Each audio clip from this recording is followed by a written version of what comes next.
Premier dimanche de Carême. Quand mon serviteur m'appelle, dit le Seigneur, moi je lui réponds, je veux le libérer, le glorifier, de longs jours je veux le rassasier. Première lecture, lecture du livre de la Genèse, chapitre 2, versets 7 à 9 et 3, 1 à 7. Psaume 50, pitié Seigneur car nous avons péché. Deuxième lecture, lecture de la lettre de saint Paul apôtre aux Romains, chapitre 5, versets 12 à 19. Évangile de Jésus-Christ selon saint Matthieu, chapitre 4, versets 1 à 11. Ta parole, Seigneur, est vérité et ta loi délivrance. L'homme ne vit pas seulement de pain, mais de toute parole qui sort de la bouche de Dieu.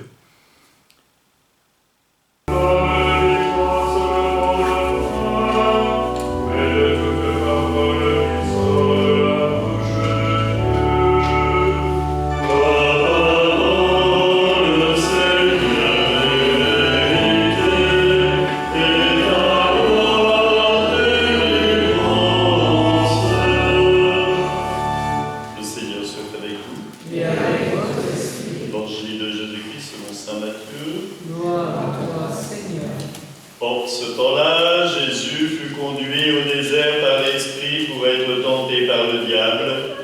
Après avoir jeûné 40 jours et 40 nuits, il eut faim.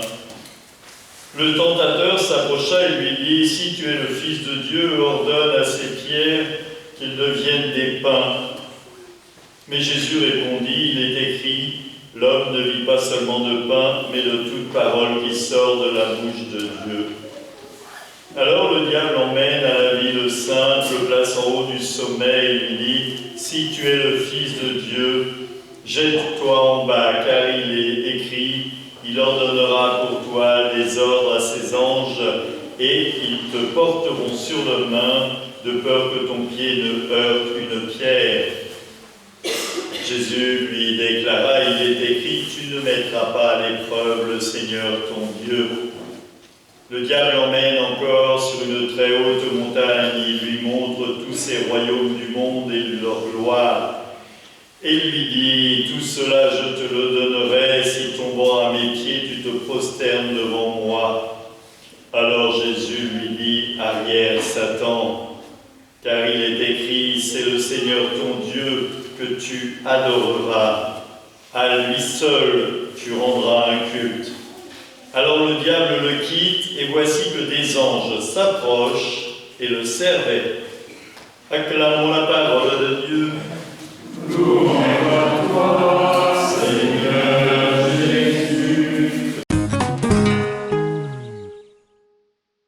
Au début de Carême, la première lecture nous parle de la Genèse, de la création, du paradis terrestre et de l'arbre de la vie qui est au milieu du jardin, c'est l'arbre de vie qui est au milieu du jardin, et l'arbre de la connaissance du bien et du mal, dont il ne faut pas prendre, manger de fruits convoités. Alors c'est pas des pommes, hein. On a toujours dit ça, mais c'est pas une pomme. Enfin, comme ça, je vous ai dévoilé un secret, l'arbre de la connaissance, le fruit de l'arbre, c'est pas une pomme. La connaissance, c'est ça le fruit de l'arbre de la connaissance du bien et du mal. C'est la connaissance du bien et du mal. C'est Dieu demande de ne pas manger de ce fruit pour ne pas être altéré. Et en voulant, en ambitionnant de tout savoir, eh bien, Adam et Ève ont commis le péché grave. C'est l'ambition.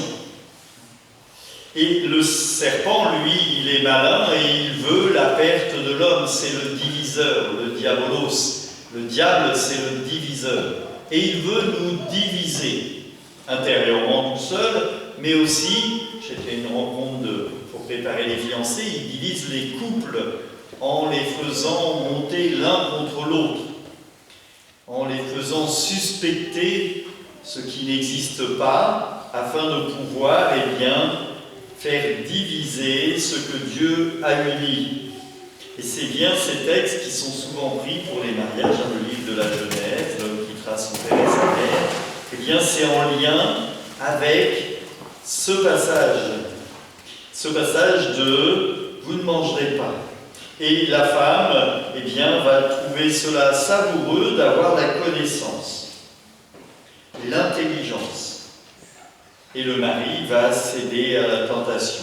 Alors, je vous rassure tout de suite, la faute n'est ni à l'un ni à l'autre. On pourrait dire que Adam a reçu un commandement. Mais l'a-t-il transmis correctement à la femme? C'est pas marqué. Donc, je vous laisse. Le but n'est pas de savoir qui a fait fauter l'autre ou qui a fauté. Le but est de voir que par cet acte, le péché et la mort est entré dans la vie des hommes. Et la lettre aux Romains nous invite à bien comprendre que si le péché et la mort est entré par l'acte des premiers hommes, le péché et la mort, nous en sommes sauvés, libérés, délivrés par le Christ qui vient prendre notre condition humaine. Jésus est vrai homme et vrai Dieu. Il est vrai Dieu parce qu'il est Dieu depuis toute éternité. Et il est vrai homme parce qu'il prend notre condition humaine en toutes choses, excepté le péché. Et puis, il monte sur la croix pour la gloire de Dieu et le salut du monde, et il ressuscite. C'est important de voir que c'est par le Christ que nous sommes sauvés.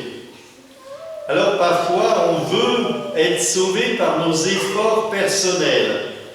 Et c'est peut-être un peu ce qu'on pense pour le carême.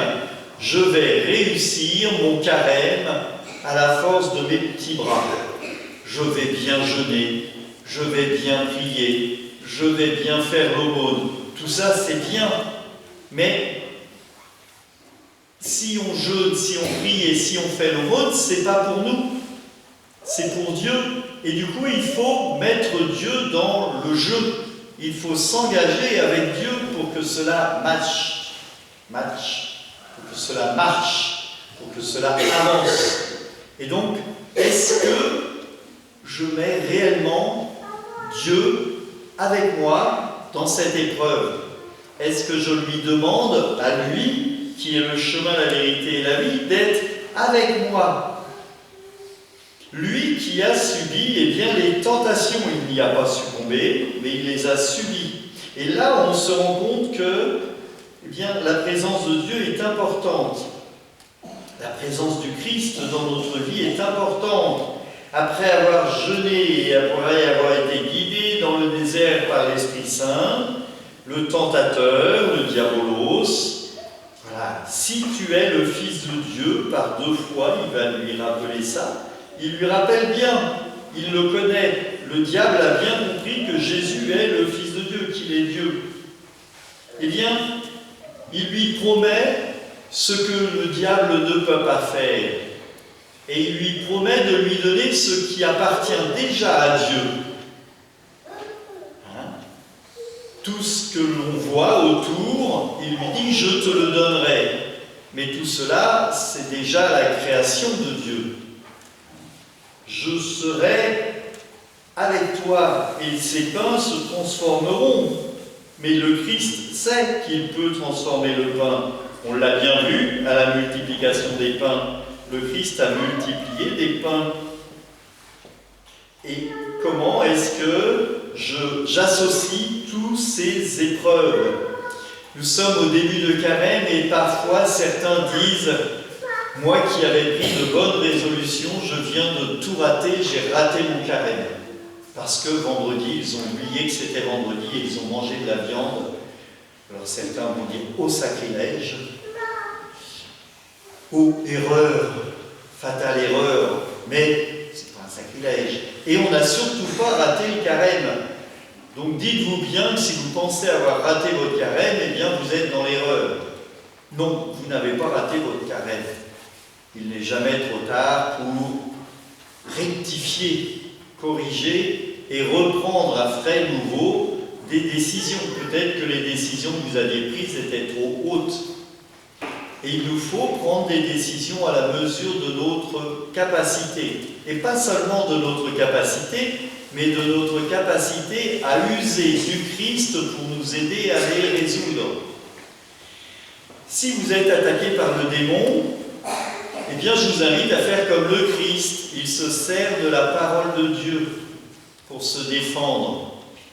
Et donc, la parole de Dieu pour nous, c'est le Christ. Donc n'essayez pas de répondre aux démons par des paroles. Tournez-vous vers le Christ et demandez au Christ de vous donner la force ou de répondre au diable à votre place. C'est important quand on est tenté. Quand on est tenté, si j'ouvre ma Bible, eh bien je détourne mon regard du tentateur et je le tourne vers l'amour de Dieu, celui qui est Dieu. Et c'est ce que fait le Christ dans ce passage. Il lui rappelle, l'homme ne vit pas seulement de pain, mais de toute parole qui sort de la bouche. Voilà. Tu ne mettras pas à l'épreuve le Seigneur ton Dieu. C'est le Seigneur ton Dieu que tu adoreras et lui seul tu rendras un culte. Toutes ces paroles, c'est les paroles de Dieu. Alors est-ce que j'utilise ma Bible? C'est bien là la question. Pendant ce temps de carême, où il y a le jeu de la prière et l'aumône, est-ce que j'ouvre ma Bible pour pouvoir me nourrir spirituellement? Le temps que je passe à moins manger, je suis invité à le passer à plus lire ou à plus prier. Et ce que j'économise, je suis invité à l'offrir en aumône. Alors vous étiez sûrement là pendant les messes du mercredi des cendres, donc vous avez tous entendu cela, mais je n'aurai de cesse que de rappeler cela. Par mes propres forces, je ne peux pas aller jusqu'au bout du carême. Mais par la prière, avec la grâce de Dieu, cela m'est possible et cela m'est offert. Faisons comme le Christ. Ouvrons notre Bible. Utilisons la parole de Dieu qui nous sauve. Utilisons cette parole. Le Christ est le Verbe de Dieu. Il est ce chemin, cette vérité et cette vie. Il est celui que nous sommes invités à suivre tout au long de ce carême. Que Dieu nous bénisse et qu'il nous accompagne. Amen.